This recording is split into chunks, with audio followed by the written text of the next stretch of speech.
bienvenidos al Hipopótamo Rosa. Hoy vamos a hablar de sentimientos en los animales. Bueno, la primera pregunta obviamente sería si los animales sienten. Y la respuesta, por supuesto, es que sí. Al menos los animales que tengan sistemas nerviosos más complejos. Pero vamos a empezar por algo más básico, y es que para que los animales tengan sentimiento, lo primero, lo primordial, lo esencial es que los animales tengan primero una conciencia de sí mismo, es decir, sepan quiénes son y en qué lugar se encuentran situados en cuanto al entorno, y por supuesto que sepan qué es lo que está ocurriendo en el entorno.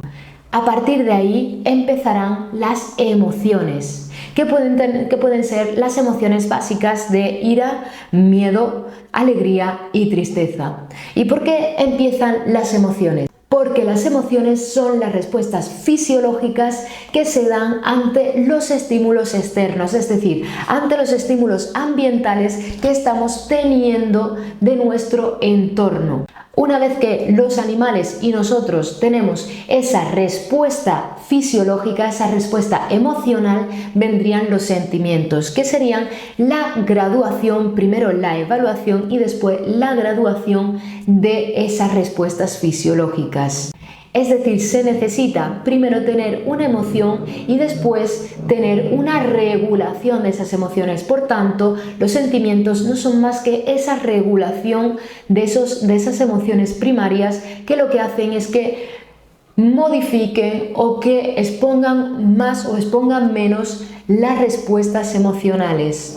Por ejemplo, cuando un animal que suele ser presa se encuentra con una amenaza, lo primero que va a tener es una respuesta emocional de miedo, y a partir de ahí va a tener unos sentimientos que le van a regular esa respuesta fisiológica dependiendo del tipo de amenaza que sea. Por ejemplo, si la amenaza viene, imagínate que es un antílope y viene de un tigre, esa respuesta va a ser exagerada. Esa emoción primaria de miedo va a hacer que la respuesta de miedo sea absoluta. ¿Y qué va a hacer? Salir corriendo.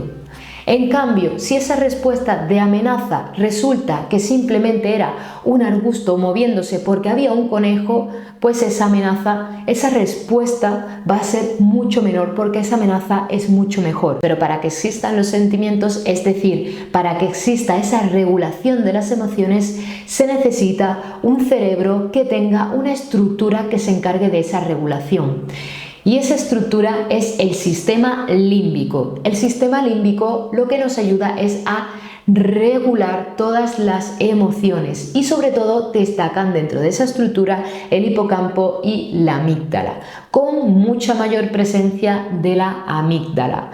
¿Por qué? Porque la amígdala es el centro de las emociones, y dentro de esa amígdala está también la regulación de la respuesta. Se conoce que al menos todos los vertebrados tienen unas estructuras cerebrales similares, que pueden estar mucho más complejas o mucho menos complejas, más rudimentarias, dependiendo de las especies. Y esto no va a depender de una escala naturae, nos vamos a olvidar totalmente de eso, porque eso se ha demostrado que es totalmente falso. Va a depender de muchos factores distintos que condicionen la complejidad cerebral de cada especie, y dentro de unas especies puede estar más desarrollada una estructura y menos desarrollada otra, y en otra especie pueden estar completamente al contrario. Entonces, dependiendo de esa complejidad, por tanto, que haya, como hemos dicho, en el sistema límbico, que es la que se encarga de la regulación de las emociones y obviamente de la respuesta fisiológica, va a depender que sea un animal más temperamental o que sea un animal con una mayor regulación o una mejor regulación de esas emociones básicas. Los sentimientos, por tanto, no solo van a venir regulados por la complejidad del sistema límbico, sino también por otro factor súper importante, que es la experiencia previa del individuo. Y eso es algo totalmente personal de cada sujeto, de cada animal único. ¿Por qué? Porque eso va a depender de un proceso de aprendizaje, de cómo se ha relacionado con el entorno, de si ha tenido una experiencia o ha tenido otro tipo de experiencia. Por ejemplo, si tenemos a ese antílope de nuestro ejemplo anterior y ese antílope ha sido o ha intentado ser cazado por unos depredadores varias veces antes, su respuesta va a ser mucho más exagerada que aquel antílope que a lo mejor no ha sido cazado antes. Por tanto, la experiencia es también un factor súper importante dentro de la respuesta de los sentimientos, de la regulación de los sentimientos. Como hemos mencionado anteriormente, el otro factor importante dentro de la regulación de las emociones es la complejidad del sistema límbico. Un ejemplo de ello son, por ejemplo, los cetáceos. Los cetáceos tienen un sistema límbico muy desarrollado, por lo que pueden tener relaciones sociales mucho más complejas incluso que las nuestras, porque van a tener una mejor regulación del sistema límbico. Por supuesto, se conocen que son animales súper inteligentes, que tienen un cerebro muy desarrollado y que son capaces de tener unas relaciones sociales muy complejas. Todo esto nos lleva a pensar en el tema de los sentimientos, si los animales tienen, por supuesto, felicidad o sienten depresión o sienten miedo, que obviamente es cierto.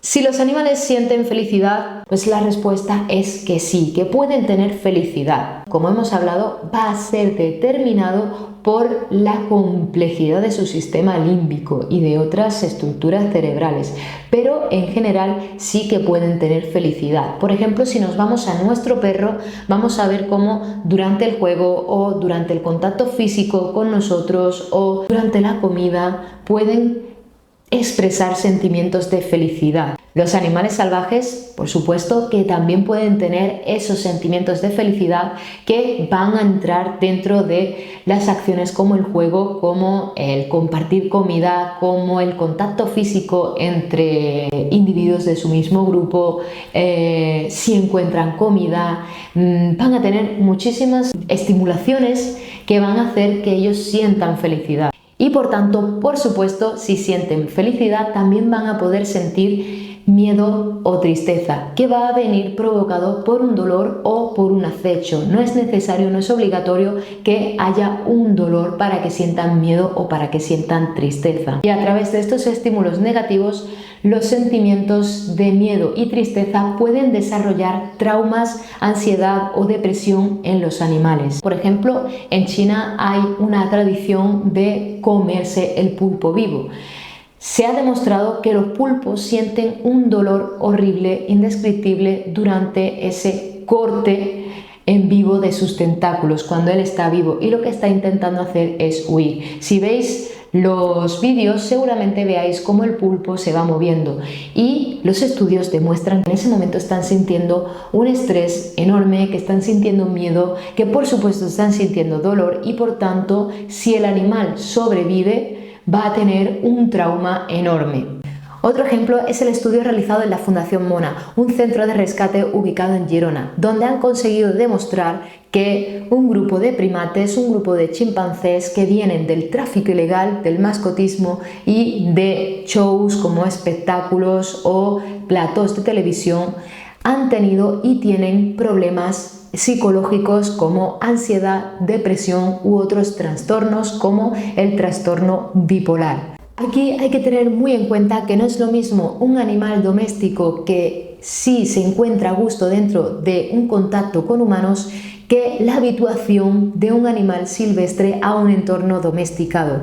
Muchos animales salvajes no tienen la capacidad de sentirse a gusto dentro de un entorno en cautividad o un entorno con un contacto estrecho con humanos, y por tanto su respuesta es de miedo y su respuesta es de un estrés constante. En esa situación de estrés y de miedo constante, lo que va a hacer es que al final el animal termine teniendo respuestas aversivas hacia el ser humano, y por tanto esto puede terminar en agresiones hacia el ser humano. Además, también la privación de libertad y de estímulos en un animal salvaje va a hacer que se entristezca, y por tanto vamos a tener a un animal que no va a estar bien, que va a estar triste y va a desarrollar problemas psicológicos. Bueno, pues recapitulando, podemos decir que resumidamente los animales sí tienen sentimientos, es decir, son capaces de regular sus emociones y además son conscientes del entorno en el que están y son conscientes de lo que está ocurriendo a su alrededor y de lo que les está ocurriendo a ellos. Y por tanto también tienen la capacidad